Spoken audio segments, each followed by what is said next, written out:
Bonjour. Aujourd'hui, on va plonger dans une histoire assez fascinante, une sorte d'énigme divine tirée tout droit du Coran, du chapitre qui porte le nom de La Vache. Alors imaginez un peu le tableau. Un meurtre, non résolu, qui sème la zizanie dans toute une communauté, et la solution proposée? Eh bien, c'est un ordre divin qui a l'air complètement absurde. C'est vraiment une histoire qui vient tester les frontières de la foi. Comment est-ce que le sacrifice d'une vache pourrait bien résoudre une affaire de meurtre? C'est la question qui est au centre de tout ce récit. Ça a l'air de défier toute logique, n'est-ce pas? Mais en fait, ça pose les bases d'une leçon assez profonde sur l'obéissance, le doute. Allez, voyons un peu comment tout ça a commencé. Alors, tout commence dans une communauté qui est vraiment au bord de la crise. Un homme a été assassiné et personne ne sait qui est le coupable.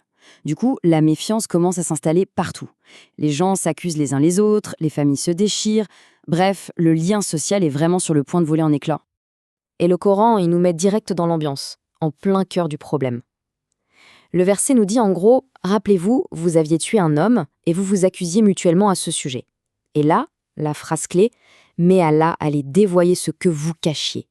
C'est clair, net et précis. Un crime a été commis, quelqu'un essaie de couvrir ses traces, mais la vérité, eh bien, elle finira par éclater. Donc, au milieu de tout ce chaos, voilà que le prophète Moïse arrive et leur transmet un ordre divin. Mais cet ordre, il semble n'avoir absolument aucun rapport avec la situation. En gros, Dieu leur demande de sacrifier une vache. La réaction est immédiate, bien sûr. Te moques-tu de nous? C'est presque de la provocation. Leur incrédulité, elle montre à quel point ils sont passés à côté de la sagesse qui se cachait derrière cette instruction. Et là, au lieu de simplement obéir à ce qui était, au fond, un commandement assez simple, eh bien, ils vont entrer dans un véritable engrenage de questions. Un cycle sans fin. Et ce qui est ironique, c'est que chaque question est posée pour avoir, soi-disant, plus de clarté. Mais en réalité, elle ne fait qu'ajouter de la complexité. Ils se compliquent la tâche eux-mêmes. Alors, première question. Demande à ton Seigneur de nous dire comment elle doit être.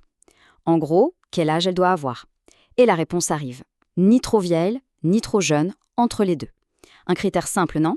Mais au lieu de dire « Ok, on y va », ils insistent, ils continuent de poser des questions. Donc, pas satisfaits, ils enchaînent avec une deuxième question. Et sa couleur? Et là, la réponse vient resserrer encore un peu plus l'étau. Ça doit être une vache jaune, de couleur vive, agréable au regard. C'est de plus en plus précis. On sent vraiment qu'à chaque nouvelle question, ils s'éloignent de la simplicité pour se diriger tout droit vers une quête quasi impossible.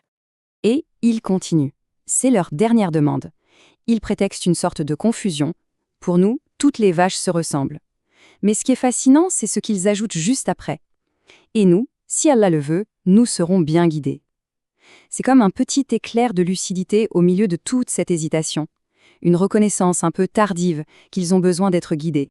Bon, on arrive maintenant au point culminant de tout cet interrogatoire. La réponse finale va rendre les critères tellement précis que la vache qu'ils cherchent devient une créature quasiment unique en son genre. Et voilà la réponse finale, transmise par Moïse. C'est une vache qui n'a jamais été utilisée pour labourer ou arroser les champs. Elle doit être saine, sans aucun défaut, et d'une seule couleur, sans aucune tache. Là, il n'y a plus de place pour les questions. Ils disent alors « Maintenant, tu as apporté la vérité » et ils finissent par la sacrifier. Mais, et c'est très important, le texte ajoute « Mais il s'en fallut de peu qu'ils ne le fassent pas ». Ça souligne vraiment leur réticence jusqu'au tout dernier moment. Alors, récapitulons un peu. La vache devait être d'un âge moyen, d'une couleur jaune super vive, elle ne devait jamais avoir travaillé, que ce soit pour labourer ou pour irriguer, et en plus, elle devait être parfaite, sans la moindre tâche. Le message est on ne peut plus clair, à force d'hésiter et de poser des questions, ils ont transformé une instruction toute simple en une mission quasi impossible. C'est la conséquence directe de leur propre doute. Cette petite phrase « il s'en fallut de peu qu'ils ne le fassent pas », elle est vraiment cruciale, elle dit tout de leur combat intérieur. Oui, ils ont obéi à la fin, mais ce n'était ni avec joie, ni facilement, ni tout de suite. C'était une obéissance faite vraiment à contre-cœur. Et maintenant, après toute cette aventure, pour trouver la vache parfaite, on revient à la case départ, le meurtre. Parce que le véritable but de tout ce sacrifice, il va enfin être révélé. Le mystère est sur le point d'être résolu. Et là, l'instruction qui arrive, elle défie toute logique humaine. On leur dit « frappez le tuer avec une partie d'aile », donc une partie de la vache sacrifiée. Le but, ramener le mort à la vie, tout simplement. C'est un acte qui montre bien que la logique divine, eh bien, elle dépasse de loin la nôtre. Quand on y pense, c'est fou. Toute cette négociation, toutes ces questions, cette recherche difficile, tout ça pour arriver à ce moment précis. Un seul geste, un seul contact, et un miracle est sur le point de se produire. Et le miracle se produit. Le mort est ranimé. Juste le temps de nommer son meurtrier. Et voilà, le mystère est résolu, l'affaire est classée, et la justice peut enfin suivre son cours. Mais attention, si on croit que l'histoire s'arrête là, sur une affaire de meurtre résolu, on passe complètement à côté du message principal. Parce que le vrai mystère, ce n'était pas de savoir qui était le tueur.